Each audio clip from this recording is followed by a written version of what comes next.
Hi.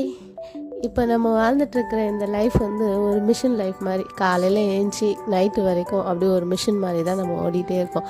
அப்போ நமக்கு போர் அடிக்கும் போது நம்ம எங்கேயாச்சும் ஒரு லாங் ட்ரைவ் போகலாமா அப்படின்னு தோணும். அப்படி நாங்கள் போன இடம் தாங்க எங்கள் சித்தி வீடு. அவங்க வீட்டில் வந்து ஒரு டாக் வளர்க்குறாங்க. அந்த டாக் பேர் வந்து பிங்கி. அவள் பொண்ணு, அவளுக்கு 2 வயசு ஆகுது. அவள் கூட கொஞ்சம் நேரம் விளையாடி இருந்துட்டு, அவங்க சாப்பிட்றது வந்து ரொம்ப கஷ்டம். அவங்க வந்து ஸ்நாக்ஸ் ஐட்டம் தான் ரொம்ப பிடிக்கும் அவங்களுக்கு.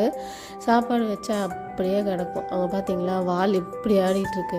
நான் எப்போயோ ஒரு முறை தாங்க போவேன். 6 மாதத்துக்கு ஒரு முறை, 8 மாதத்துக்கு ஒரு முறை அப்படி தான் போவேன். இருந்தாலும் கரெக்டாக அடையாளம் கண்டுபிடிச்சிருவாள். நம்ம போகணுன்னு வச்சுக்கோங்களேன், மற்றவங்களாம் போனால் நல்லா குறைச்சிட்டு இருப்பாள். நம்ம போனோம்னா அப்படியே செகண்ட் கொடுத்து அப்படியே பாசமழை.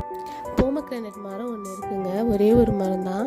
அந்த மரத்தில் பார்த்தீங்கன்னா அவ்வளோ காய், சின்ன சின்னதாக தான் இருக்குது, ஆனாலும் அவ்வளோ காய் இருக்குது. நிறைய பூ பூத்துருக்கு. என்ன விஷயம்னா, இதை பறித்து சாப்பிட்றதுக்கு அவங்களுக்குலாம் முடியாது. நம்ம தான் இதை புதுசாக பார்க்குறோம். அவங்கெல்லாம் அப்படி அப்படியே விட்டுருவாங்க. அணில் தான் வந்து நல்லா ஜாலியாக சாப்பிட்டுட்டு என்ஜாய் பண்ணிட்டு போகிறாங்க. சரி, போனதுக்கு ஏதாச்சும் கொஞ்சம் பறிச்சிட்டு வருவோம் சொல்லிட்டு நானும் என் தம்பி ஒய்ஃபும் கவர் எடுத்து நிறைய பறித்தோம். அதில் எப்படியும் ஒரு 1.5 கிலோ பழம் வந்திருக்கும். அப்படியே எடுத்துகிட்டு வந்துட்டேன். அப்புறம் இங்கே பார்த்தீங்கன்னா பனானா, பச்சை வாழைப்பழம் நல்லா பெருசாக இருக்குது. அது வந்ததுனால மரமே சாஞ்சிட்ருக்கு பாருங்கள், அவ்வளோ வெயிட்டு. சரி, பாய்.